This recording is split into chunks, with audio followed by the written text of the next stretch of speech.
किसी चीज़ की आपको बहुत ज़ोर की कामना उठ रही है और आपको लग रहा है ये चीज़ तो ज़िंदगी में होनी ही चाहिए, होनी ही चाहिए, होनी ही चाहिए। सावधान हो जाना चाहिए जब छोटी छोटी बातों में कामना उठती दिखाई दे।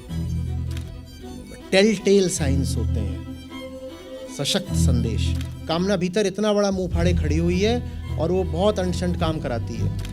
ये हुआ है, कोई चीज़ लगता है ये बस कर लें कर लें कर लें कर लें कर लें, फिर तभी कुछ हो गया और 20 दिन तक वो काम आप नहीं कर पाए, और जब नहीं कर पाए तो उस काम को आप भूल गए। इसका मतलब क्या है कि वो काम कभी भी आपके लिए ज़रूरी था ही नहीं। तो ये इस बात का संकेत है कि अगली बार कामना उठे तो उस पर शक करना और ये लगभग तय मानना कि फिर से पछताने की नौबत आने वाली है।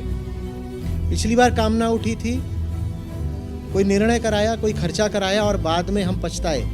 अब फिर कामना उठ रही है, कुछ करवाएगी और फिर पछताएंगे, यही होने वाला है। सबका स्वागत है जिंदगी में, पर राम की जगह थोड़ी घुस के बैठ जाओगे। डिब्बे के भीतर तुम ढक्कन के ऊपर बैठा करो जी। एक टी शर्ट बनवाइए, उसमें लिखिए ट्रेसपासर्स विल बी प्रोसिक्यूटेड। यहाँ छाती पे लिखा होना चाहिए, यहाँ किसी का भी घुसना वर्जित है। प्रणाम आचार्य जी। जी आचार्य जी, आपने बोला कि डब्बे में ढक्कन नहीं लगा है इसलिए समस्याएं आती हैं, तो मैं देखती हूँ कि सारी समस्याएं इसी वजह से थी क्योंकि डब्बे में ढक्कन नहीं लगा।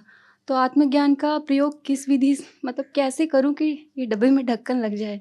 ये बात नहीं समझ में आ रही कि जो मैं अपने आप को इतना अपूर्ण समझती हूँ। सावधान हो जाना चाहिए जब छोटी छोटी बातों में कामना उठती दिखाई दे। कुछ बड़े टेल टेल साइंस होते हैं, सशक्त संदेश, संकेत। एक बताए देता हूँ, किसी चीज़ की आपको बहुत ज़ोर की कामना उठ रही है और आपको लग रहा है ये चीज़ तो ज़िंदगी में होनी ही चाहिए, होनी ही चाहिए, होनी ही चाहिए। तभी माहौल ने करवट बदली और 15 दिन के लिए आपको कहीं और मन लगाना पड़ गया, किसी और काम में, किसी और जगह, किसी और माहौल में। और वो चीज़ जो 15 दिन पहले बहुत ज़रूरी लग रही थी ज़िंदगी के लिए, उसको आप भूल गए। तो इसका मतलब ये है कि ढक्कन नहीं लगा हुआ है। इसका मतलब ये है कि कामनाएं आती हैं, आपको पकड़ लेती हैं। ये तो संयोग से माहौल बदल गया तो आप बच गई, नहीं तो वो जिस चीज़ के लिए आप इतना आतुर हो रही थी, आपने महंगे दामों उसको खरीद लिया होता। ये हुआ है जी। कोई चीज़ लगता है ये बस कर लें कर लें कर लें कर लें कर लें, फिर तभी कुछ हो गया, संयोग की बात, और 20 दिन तक वो काम आप नहीं कर पाए, और जब नहीं कर पाए तो उस काम को आप भूल गए। इसका मतलब क्या है कि वो काम कभी भी आपके लिए ज़रूरी था ही नहीं। लेकिन अगर वो संयोग आपकी मदद के लिए नहीं आया होता तो क्या होता? आपने उस काम को या उस चीज को खूब कीमत चुका करके कर डाला होता या उठा लिया होता। ये सब बातें बताती हैं कि भीतर ढक्कन लगा हुआ नहीं है, कि कामना इतना बड़ा मुंह फाड़े, जैसे इसका मुंह फटा हुआ था ना अभी बिना ढक्कन के। कामना भीतर इतना बड़ा मुंह फाड़े खड़ी हुई है और वो बहुत अनशंट काम कराती है। कितनी बार हुआ है कि पछताए हो कुछ खरीद कर? बहुत बार। तो ये इस बात का संकेत है कि अगली बार कामना उठे तो उस पर शक करना और ये लगभग तय मानना कि फिर से पछताने की नौबत आने वाली है। पिछली बार कामना उठी थी, कोई निर्णय कराया, कोई खर्चा कराया और बाद में हम पछताए। अब फिर कामना उठ रही है, कुछ करवाएगी और फिर पछताएंगे, यही होने वाला है।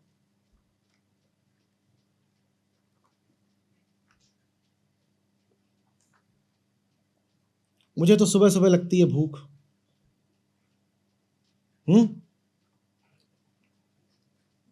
4 बजे 5 बजे वो मेरा समय होता है कि भाई कोई मॉर्निंग स्नैक चाहिए कुछ। अब तो उससे बचने का मैं एक ही तरीका निकालता हूँ, वो बड़ा गड़बड़ होता है क्योंकि वो खा करके आप सो जाते हो। जब सो जाते हो तो वज़न बनता है, क्योंकि उसके बाद आप मेहनत तो करोगे नहीं, खाओगे और 5 बजे खाया 6 बजे सो गए, उसी से फिर वज़न बनता है सारा। तो मेरी विधि क्या है उसको रोकने की? मैं बस याद कर लेता हूँ कि बेटा अभी परसों भी खाया था और फिर कल पूरे दिन मुँह सुजा के घूम रहे थे कि काहे को खाया, कल फिर से मुँह सुजा के घूमना है, क्योंकि हम तो वही हैं ना। इतिहास होता ही इसीलिए कि उससे, तो सिर्फ पृथ्वीराज चौहान के इतिहास से ही सीखना है क्या? सबसे पहले तो अपने इतिहास से सीखो ना, हम वही हैं। अभी परसों रात भी सुबह 5 बजे इतनी मटर बना ली और दिन भर फिर इधर उधर घूम रहे थे, डकार मार रहे थे, कुछ कर रहे थे।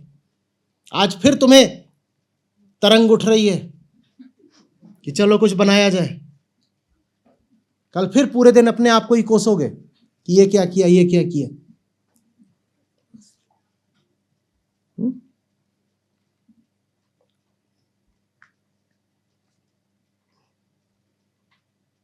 ऐसे बढ़िया है ना? जिंदगी में है भी और दिक्कत भी नहीं। यहां डब्बे के भीतर कौन है? राम। सबका स्वागत है जिंदगी में, पर राम की जगह थोड़ी घुस के बैठ जाओगे। डिब्बे के भीतर तुम ढक्कन के ऊपर बैठा करो जी।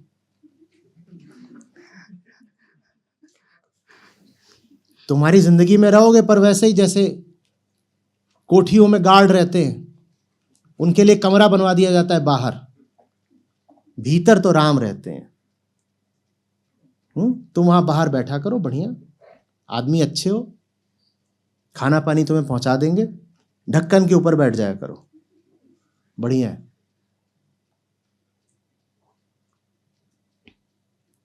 समझ में आ रही है? यहां किसी को नहीं घुसने देते हम, ये यहां कोई नहीं आएगा।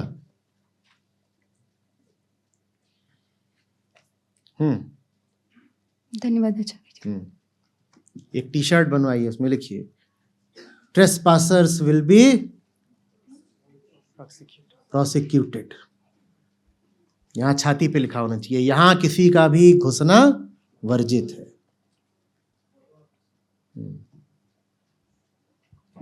Private property, trespassing not allowed, यहां नहीं घुसोगे।